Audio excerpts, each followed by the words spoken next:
I come to you with a very sad heart today.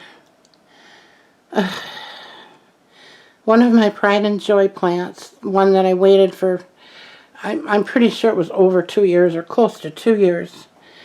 My Begonia Maculata Wightii.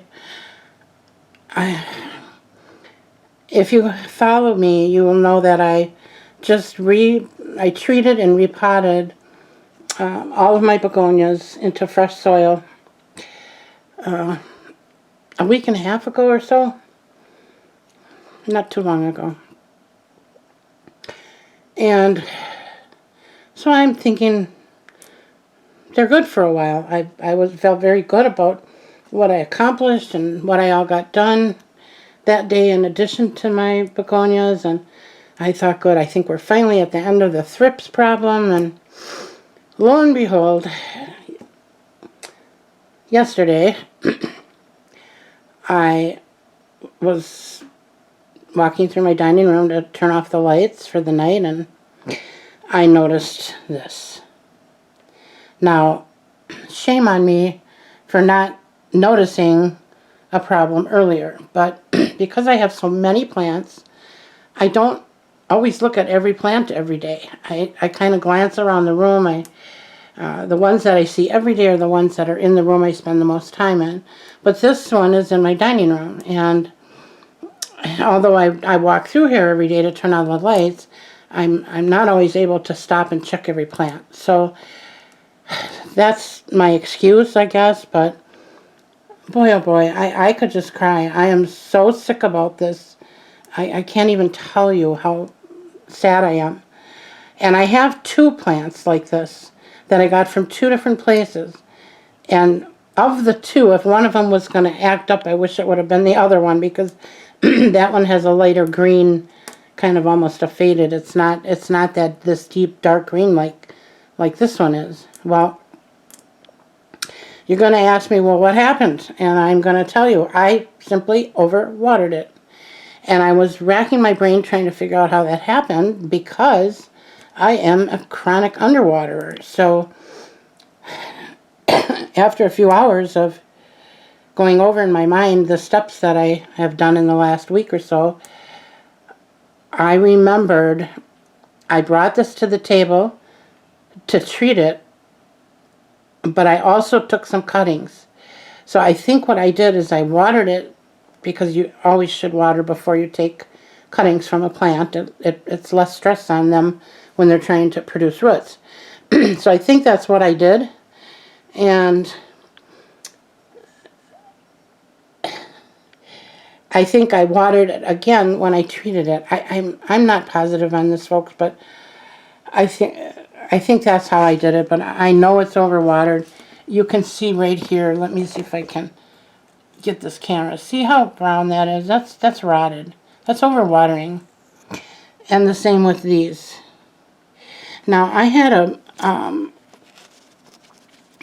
I think she's a subscriber. She comments on my videos every now and then. Jenny, if you're watching, you had contacted me about your purple passion, and you showed me a leaf that looked similar to this, the dark black. And I'm pretty sure I told you at the time that I believe that might be overwatering, but without a full picture it's kind of hard to tell. But if you're watching this and you can see, this is definitely an overwatering problem. It just plain rotted the leaves.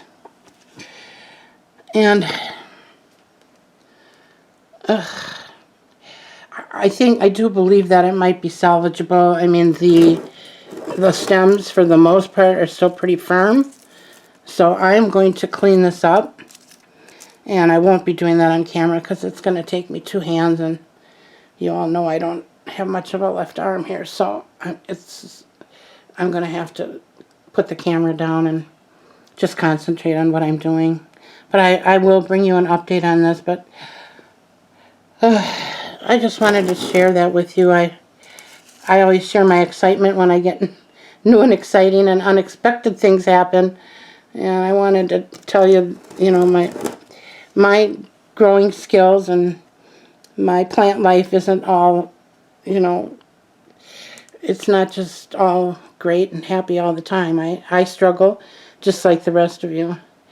But with this one, there's no excuse. I am so ashamed and embarrassed. But I brought it to you anyway because maybe somebody else can learn from my carelessness.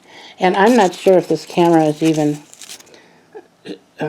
giving you the real true picture here, because I'm looking through the flip lens, and maybe when I edit it I'll see it, but right now it just looks like the dark maroon, but it's not. It's black. Where it's rotted, it's black, folks. So again, I don't even know what to say here. I am going to try and salvage it.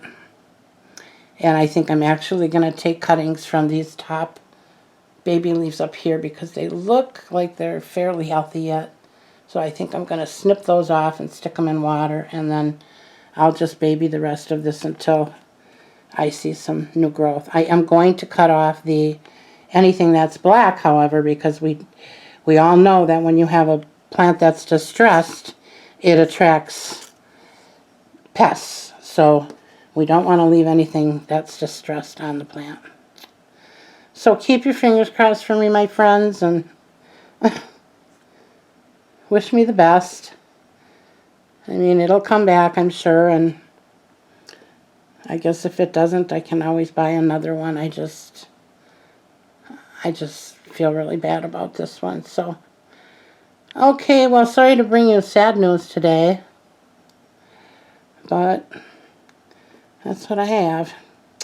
Okay, I've got to get back. I'm really busy today with going over all my plants one last time, hoping that I've licked the fungus gnat problem, and I've got lots of plants over here. Maybe I can give you a swoop through and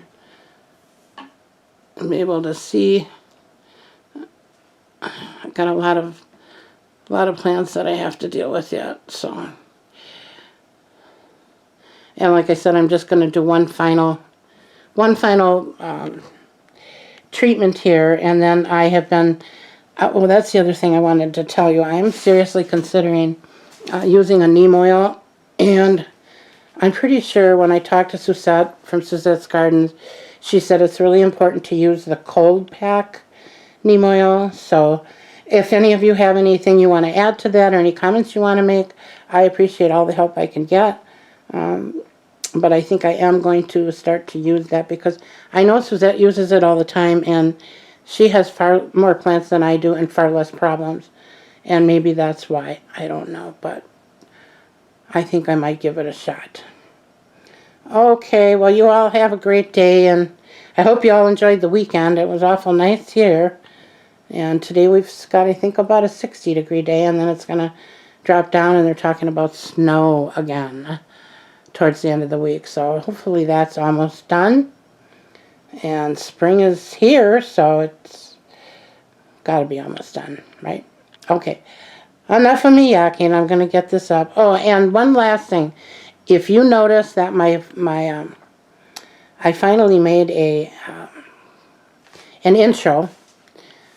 I made, not Suzette. She's been helping me for a while here, making them for me, and I finally was able to figure out how to do it on my system. And I used a song that was not copyrighted, that came with my computer with my editing program. Now, they did have some on there that were copyrighted that we had to, you know, follow the procedure, but that was not one of them. And in fact, the song that they said that I took is not even the one that I used. But there was no way, when I went through the process, there was no way for me to tell them that. Yeah, I gave you like 5 things to choose from why you disagree and why you're you know, trying to dispute it, but none of the reasons they gave were fitting for my situation. So I gave up on that. I went into YouTube, and there's like 1,000 and some songs on there, but most of them did not fit my my lifestyle or my, I don't know, just the way I do things. But I did find some, and so I did change out the song on that. So maybe some of you won't even notice I did, but if you do, that is why I did it.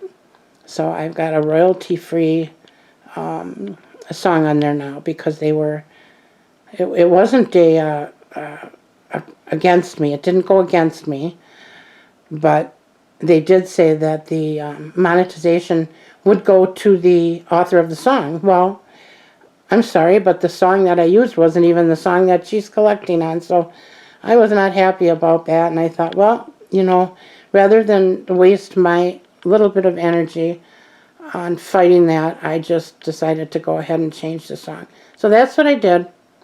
So I hope you all still like it, and I'll probably change them out periodically anyway, so not a big deal. Okay, thanks for sticking with me here, and I hope that you all have a great day. If you like my channel, please give me a thumbs up.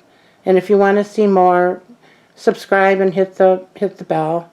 And if you really like my channel and you want to share it, feel free to do that as well. Okay, take care. Bye.